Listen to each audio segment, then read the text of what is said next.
بسم اللہ الرحمن الرحیم۔ السلام علیکم۔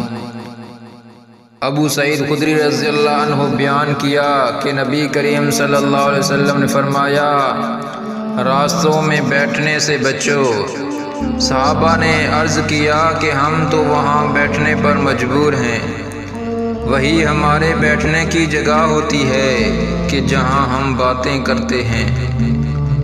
اس پر آپ صلی اللہ علیہ وسلم نے فرمایا کہ اگر وہاں بیٹھنے کی مجبوری ہی ہے تو راستے کا حق بھی ادا کرو۔ صحابہ نے پوچھا، اور راستے کا حق کیا ہے؟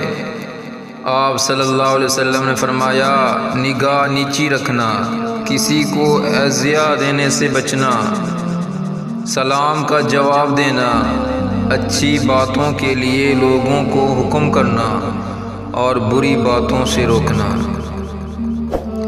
اس ویڈیو کو زیادہ سے زیادہ شیئر کریں اور اس چینل کو سبسکرائب کریں۔ جزاکم اللہ خیرا۔